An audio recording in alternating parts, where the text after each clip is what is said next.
Semuanya, ketemu lagi dengan saya Cindy Febrina Hutabalian dari Prodi Teknik Elektro, Fakultas Teknik dan Teknologi Kemaritiman dari Universitas Maritim Raji Halle Aji. Saya dengan NIM 220111048. Hari ini saya akan membuat video mengenai pembentukan sinyal sederhana menggunakan Jupyter yang menggunakan bahasa Python. Jadi di sini pertama-tama kita akan membahas mengenai sinyal continuous time dan sinyal discrete time. Perlu teman-teman ketahui bahwa sinyal continuous time itu merupakan sinyal analog, sedangkan discrete time adalah sinyal digitalnya. Jika pada sinyal continuous time itu kita dapat hitung dia dalam berapa rentang waktunya, sedangkan sinyal discrete time dia pada samplingnya. Oke, kita masuk dulu ke pengertian awalnya. Jadi sinyal continuous time itu atau CT merujuk pada jenis sinyal yang berfluktuasi secara kontinu dalam rentang waktu tertentu. Seperti yang sudah saya katakan bahwa sinyalnya atau frekuensinya itu dalam rentang waktu.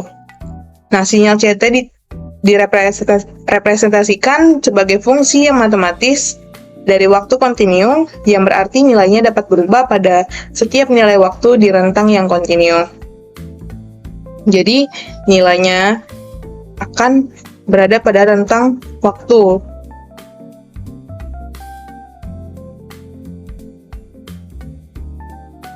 Atau kata lainnya kita dapat memperoleh nilainya itu dalam setiap waktu. Contohnya seperti itu. Nah, pada sinyal CT ini terdapat fungsi matematikanya juga, di mana XT karena dia terhadap waktu maka dia fungsi XT, yang mana amplitudo dikali omega T tambah theta. Nah, omega di sini sama dengan 2πf. Bisa dilihat di sini ya. Jadi asin dikali 2πf. Nah, karena 2πf itu sama dengan omega, maka disingkat menjadi omega. Nah, di omega itu merupakan frekuensi angular yang mana dia radian per detik. Lalu theta juga radian per detik, yang merupakan sebuah fase di mana sinyal itu dimulai. Biasanya sinyal itu dimulai dari 0. Dan di sini juga ada frekuensi di mana dia siklus per detik hertz. Oke, selanjutnya adalah sinyal DT. Jika tadi sinyal continuous adalah sinyal analognya, maka sekarang kita bahas digitalnya. Sinyal discrete time atau DT ini adalah jenis sinyal yang nilainya didefinisikan pada titik-titik waktu discrete atau dalam interval waktu tertentu.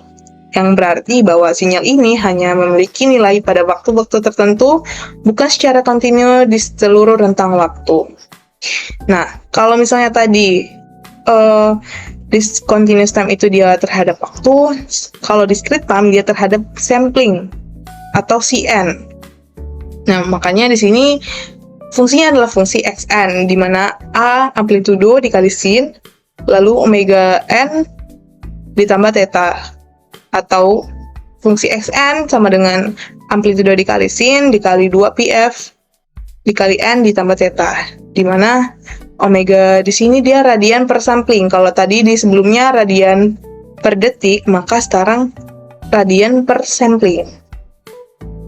Dan untuk frekuensinya juga sama, di mana di sini siklus per sampling bukan siklus per detik lagi. Nah, kita coba buat programnya di dalam. Nah, sini. Oke, setelah teman-teman tadi udah buka Jupyter Notebook-nya lewat CMD atau komen.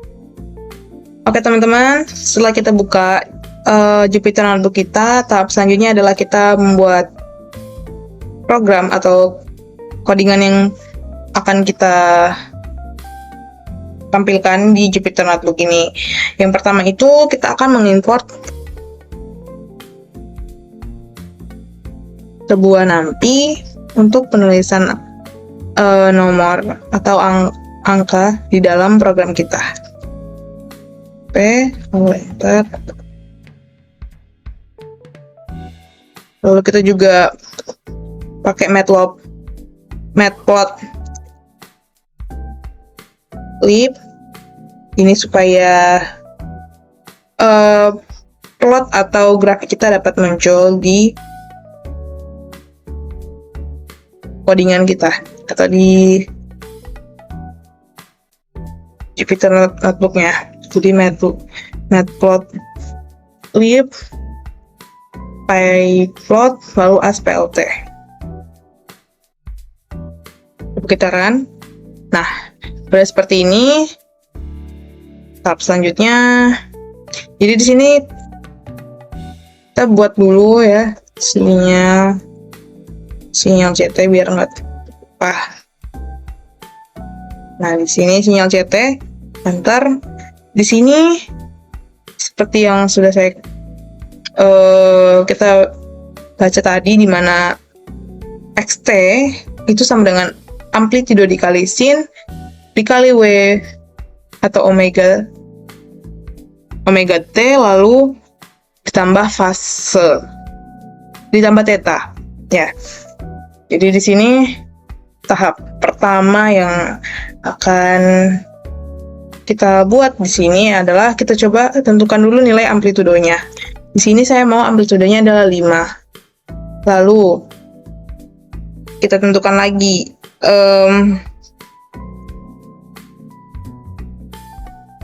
frekuensinya atau F-nya sama dengan 10 misalnya. Lalu kita coba lagi. Nah, karena dia adalah sinyal CT atau continuous, jadi kita pakai T, di mana T sama dengan NP.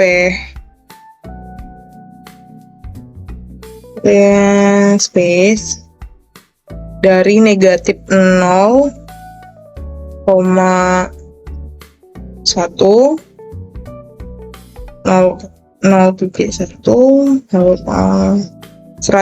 Nah, jadi 100 di sini itu adalah berapa banyak titik dalam satu amplitudo atau satu frekuensi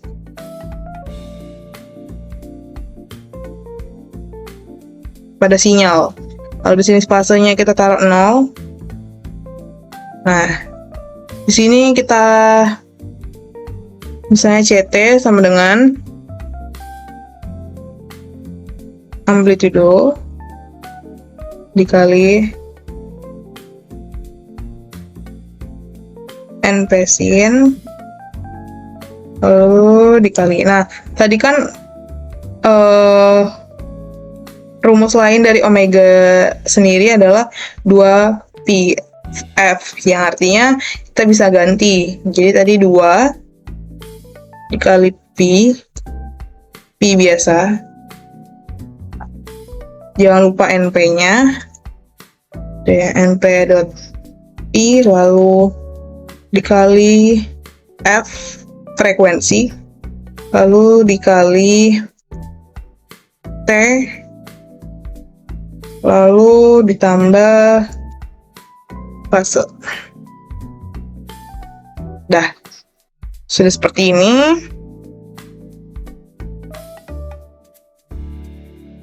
Kita masuk ke ini. Nah, untuk mengeluarkan atau menghasilkan gambaran bentuk sinyalnya ini, maka kita menggunakan plot tadi, yaitu PLT, di mana plot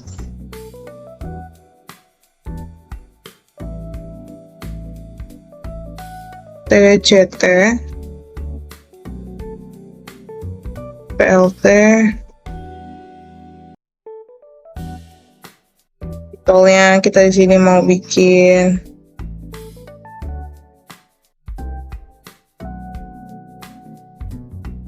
PLT itu jangan lupa PLT untuk labelnya kita buat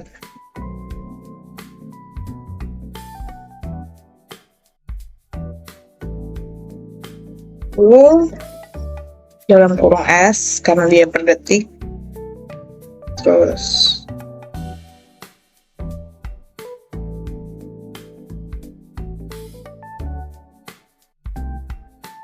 lalu Y-nya juga ya label di sini kita karena dia adalah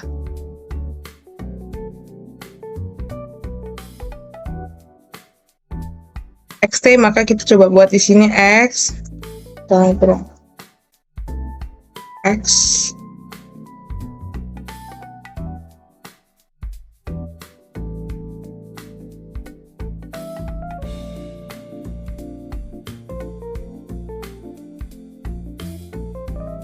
Situ kita buat PLT grid.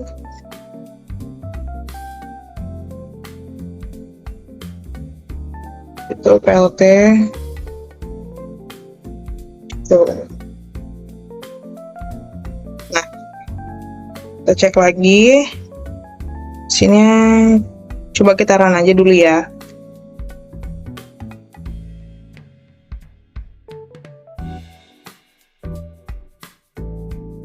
Space. Nah,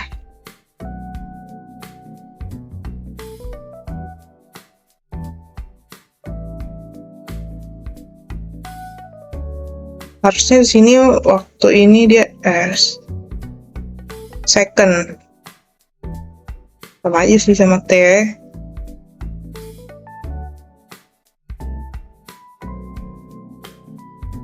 Oke, sama aja. Nah, bisa teman-teman lihat di sini. Tadi kan kita tulis, kita tentukan amplitudenya adalah 5. Nah, pada sinyal ini pun amplitudenya itu tertingginya itu ada pada 5. Nah, kita tahu kan nilai amplitude itu kan nilai maksimal dari sebuah gelombang atau sinyal. Nah, kita lihat di sini. Dan dia dimulai dari 0. Karena fasenya kita tentukan itu dari 0. Nah, semisalnya ini kan kita tentukan titik-titiknya atau lainnya seperti sampel. Itu adalah 100. Nah, coba kita ubah aja dulu nilainya menjadi 1000.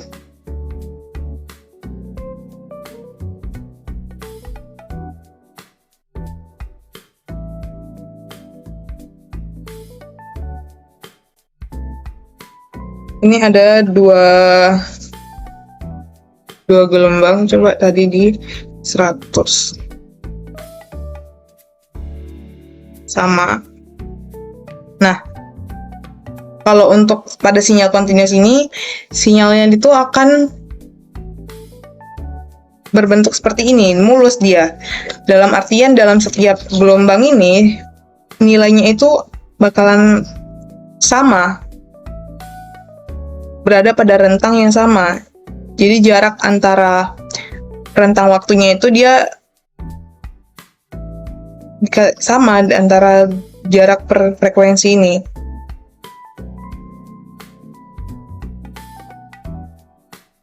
Dimana di sini XT-nya itu paling tinggi adalah 5 dan per waktunya itu dia berhenti pada 100.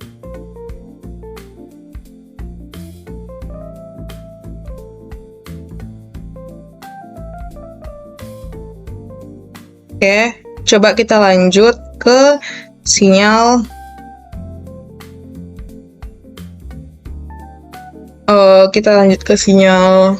discrete. Tapi sebelum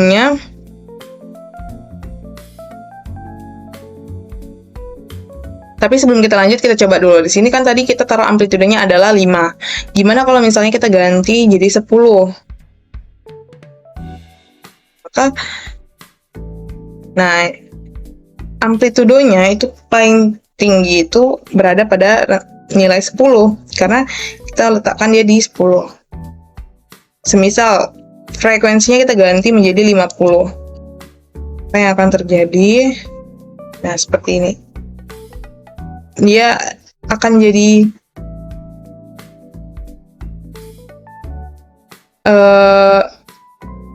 tidak sempurna. Jadi coba kita naikkan dia ke 100.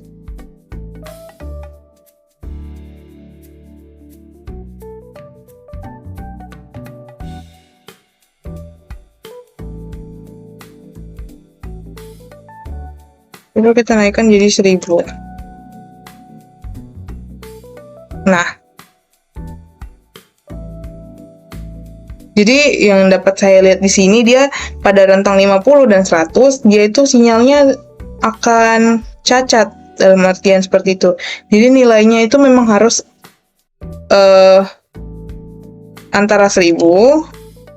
Nah, kalau 10 kan frekuensi itu adalah jarak kecepatannya, dia kecepatan dari si sinyal ini kan. Kalau misalnya dia makin kecil frekuensinya, dia makin lambat pembentukan sinyalnya. Tapi kalau misalnya tadi kayak saya naikkan jadi 50. Oke, kita coba aja dulu 20. Nah, di sini dia di atas 10 dia mulai cacat karena dia kan ibarat kata kecepatannya kita naikkan. Jadi dia di rentang 50 dia jadi cacat. Di rentang 100 dia makin cacat. Nah, tapi di rentang 1000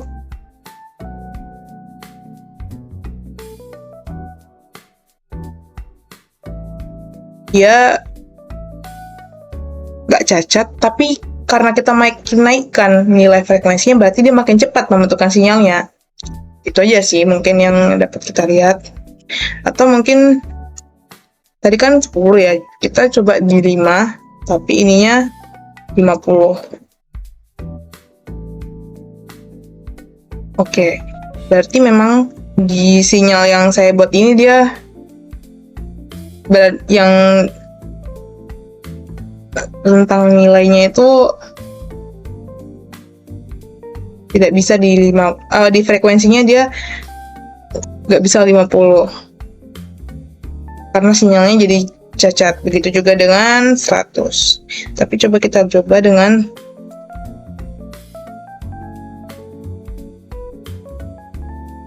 1000.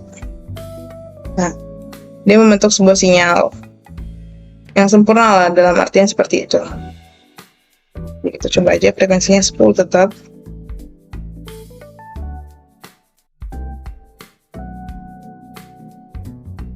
Nah, jadi sinyalnya akan seperti ini bentukannya. Nah, tahap selanjutnya kita coba buat sinyal sinyal diskritnya atau DT-nya. Sini tadi kita udah import nampinya, jadi tinggal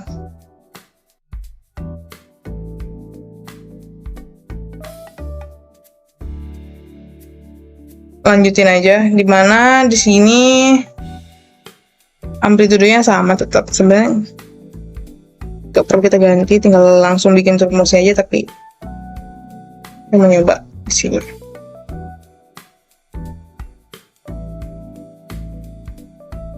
Nah, kalau misalnya tadi di atas kita pakai T, di sini kita pakai DT.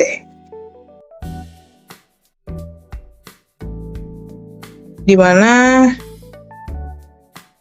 0,1 dibagi 100. Jadi nah tadi N ya, jangan lupa N. Tadi kan di sinyal diskrit tadi itu radian per sampling. Kalau di continuous radian per detik. Nah, jadi DT itu ya frekuensinya seperti itu.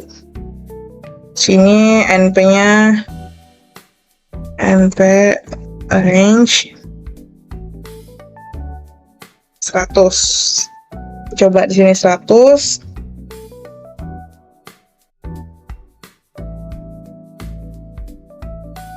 Terus X sama dengan, kita copy dari sini aja.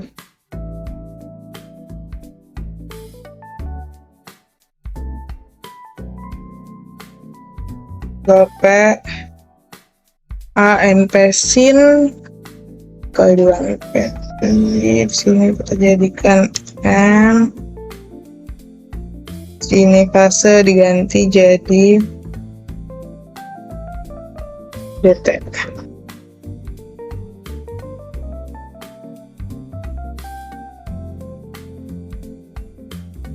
Nah, di sini langsung aja kita buat PLT atau plotnya.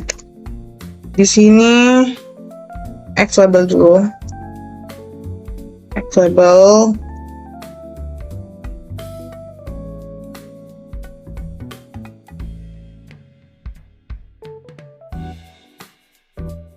Link.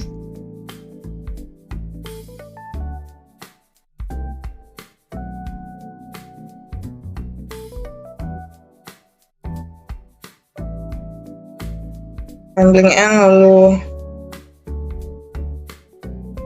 PLT Y labelnya.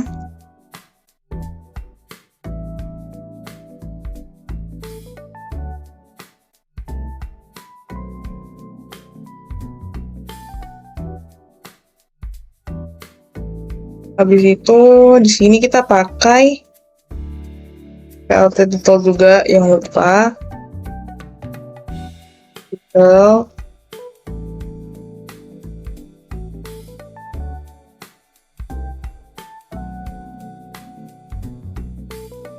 Habis itu PLT stem. Kalau misalnya tadi di awal di script kita pakai plot, maka di sini kita pakai stem. Kurung N X, lalu kita pakai grid.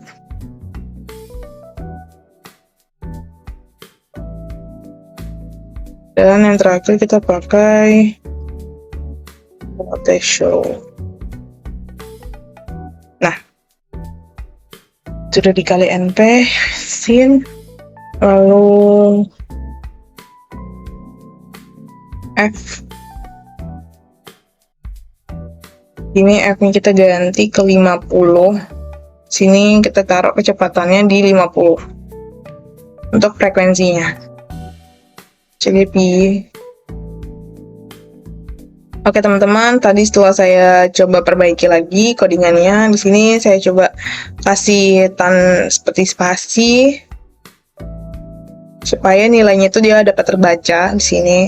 Di sini dia tetap sama tadi yang dari pertama tadi, A dikali NP sin atau nilai dari sinus, lalu 2 dikali NP pi atau nilai pi, lalu 50 di sini adalah frekuensinya. Di sini saya menentukan kecepatannya adalah 50 Hz, lalu dikali N, yang mana itu merupakan nilai sampel, lalu DT yaitu nilai discrete-nya.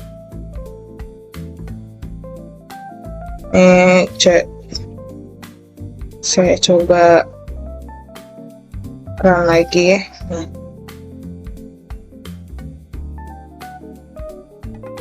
Oke, ini. Nah, ini ya guys. Coba kita.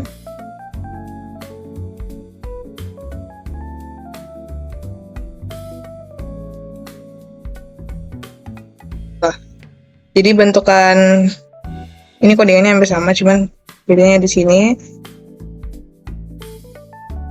Jadi tetap amplitudenya adalah 5 di sini, tapi dia dalam bentuk nilai discrete. Jadi antara nilai ini dengan nilai sinyal gelombang yang ini, frekuensinya itu berbeda.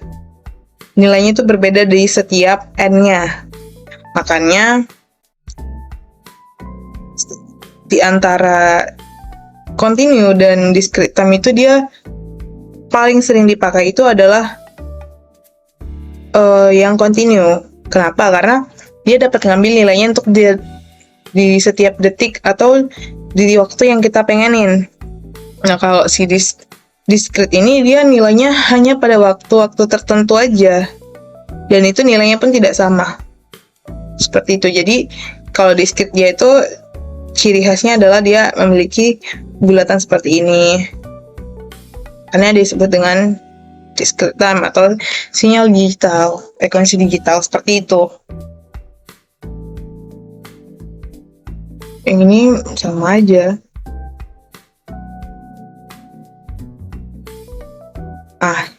Sini XN-nya, atau bisa dikatakan ini adalah amplitudonya. Amplitudonya nilai tertingginya frekuensinya itu ada pada di 5. Lalu di sini titik-titik untuk setiap gelombang atau periode itu adalah 100. Karena di sini saya pakai N-nya adalah 100 atau samplingnya dalam kata bahasa lain. Seperti itu.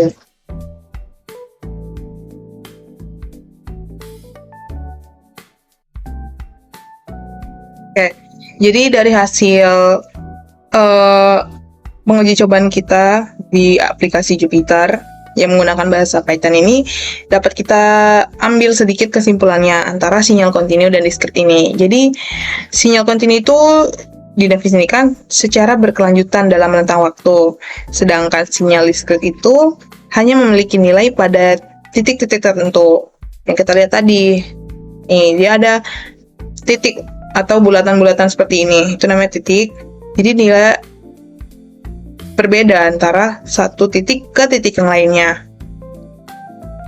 Nah, sinyal kontinu ini umumnya digunakan untuk merepresentasikan fenomena fisik seperti suara analog, sementara sinyal discrete lebih umum dalam format digital seperti audio, digital ataupun data. Konversi antara keduanya ini dilakukan melalui proses sampling dan interpolasi, baik sinyal kontinu maupun sinyal discrete. Itu memiliki peran khusus dalam berbagai aplikasi dengan keunggulan dan karakteristik unik masing-masing. Nah, di sinyal umumnya sinyal kontinu ini dalam artiannya itu diubah menjadi sinyal discrete untuk dia bisa jadi digital. Nah, dan discrete ini pun bisa diubah ke continuous dalam artian ya tergantung kebutuhan dari pengguna atau ya kita memakai, misalnya kita punya sinyal discrete tapi kita butuhnya dalam bentuk sinyal kontinu. Nah, itu bisa dilakukan sebuah konversi. Ya, dalam artinya seperti itu. Baik, mungkin itu aja dari saya. Nah, ini jangan lupa di-save. Save dulu.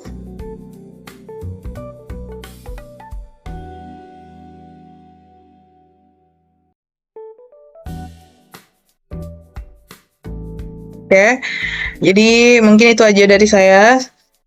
Apabila dalam video saya ini mungkin ada penyampaian yang kurang pas atau salah dalam penyampaian, mungkin bisa dikoreksi. Saya mohon maaf juga kalau misalnya ada kata-kata saya yang mungkin tidak mengenakan atau kurang tepat dalam pembahasan kali ini.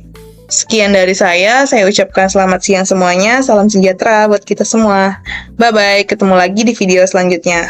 And thank you for watching my video.